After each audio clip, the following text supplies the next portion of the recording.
Кога станува збор за архитект кој пишува, не може архитектурата да се нарече дека е струка, со оглед на тоа дека таа е прапочеток на сите ментални развивања на способностите. Значи, наука потекнува од таму, филозофија потекнува од таму, затоа што првиот јазик е всушност јазикот на архитектурата.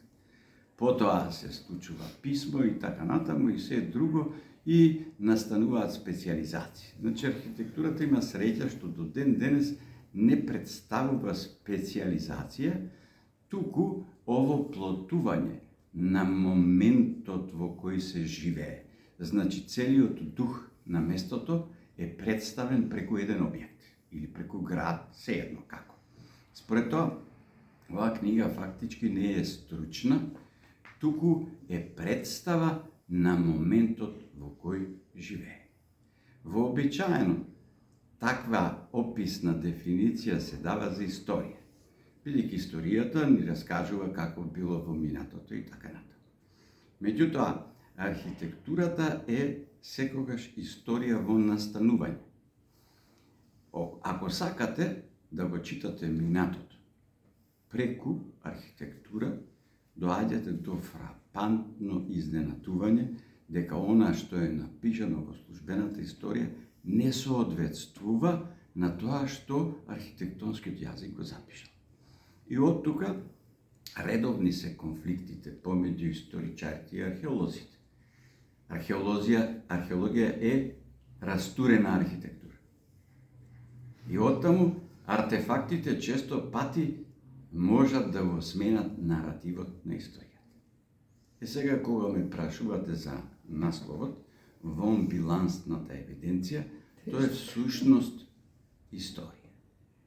Вонбилансна е затоа што тоа најмногу одговара на начинот на кој ни е представена нашата историја.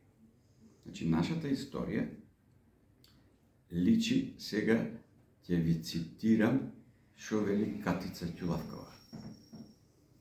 Таа вели вака: глуварката е дрво што вирее на Килиманџаро, што има топла мисла и длабок корен. Затоа ли прашуваат истражувачите. Глуварката е гротескна, но кога на македонски ќе кажете глуварка, исто како да сте рекле днина, толку е кревка, прашна и недопирлива.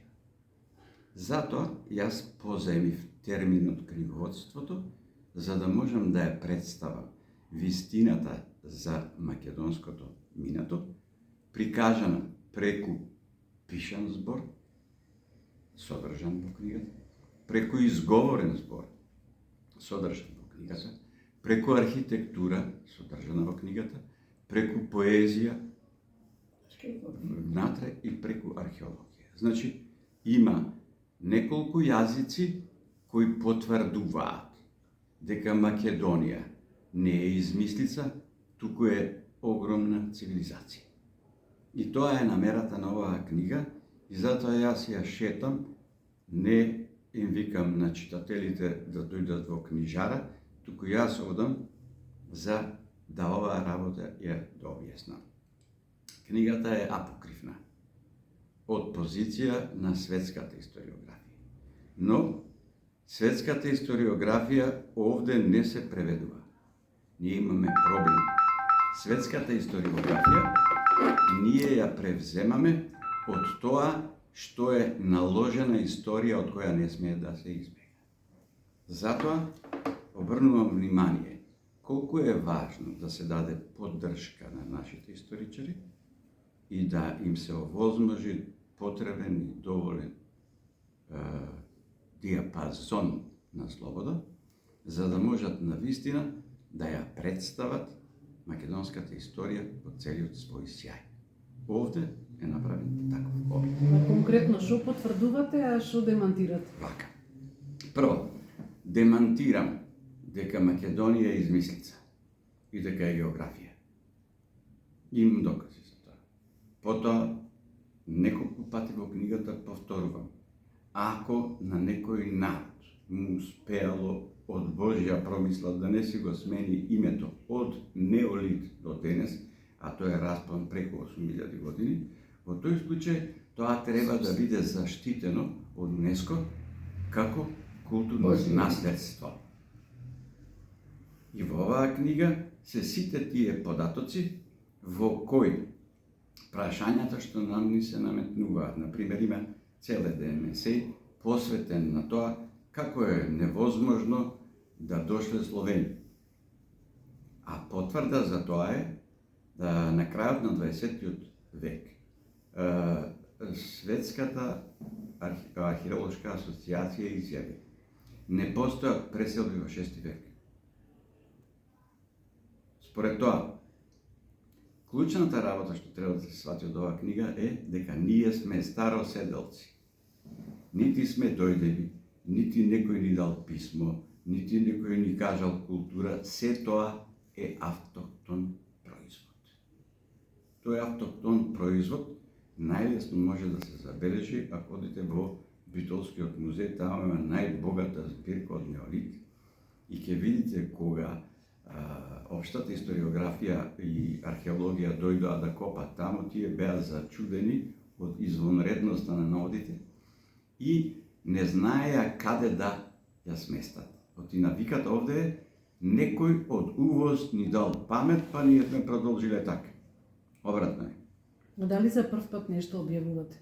Во главном има можда еден или два текста кои не се објавени. Ова е збирка на 40 години пишување на истата тема. Јас воопшто, како да кажем, не сум имал разумна идеја да го правам тоа. Туку едноставно не сум можел, а да не го правам. Инаку генерално, како нели професионален архитект, треба се занимавам со згради правење. Но не е така, не ми било дадено тоа. Јас во својата професија сум постигнал веројатно врв што може да постигне македонската архитектура, бидејќи јас сум носител на бронзен медал на светско биенале, највисоко признание во Југославија, меѓународни конкурси, предавања сум држал. Велес е прогласен во аналите на Светскиот сојуз на архитекти, куќата на Рацине, куќа на иднината. Тоа на предавање јас сум го држал пред цел свет и тоа е одобрено. И се таквите работи кои се очигледни, прекрасни искуства и вредности, сакам преку оваа книга што повеќе луѓе да го дознаат тоа и да пробам во економскиот систем да воведам друга пирамида. Значи, вие имате пирамида која учиме на школа, прво мора да имаш тешка индустрија, па потоа полутешка, па средна, па лесна, па мува и така натаму, и на крај ќе дое култура. Повратно е. Може да постои економски систем каде што минатото е доминантно и преку минатото сите други гранки се подредуваат. Има такви држави кои живеат на таа теза. Например, Израел, Египет, тие живеат од минатото.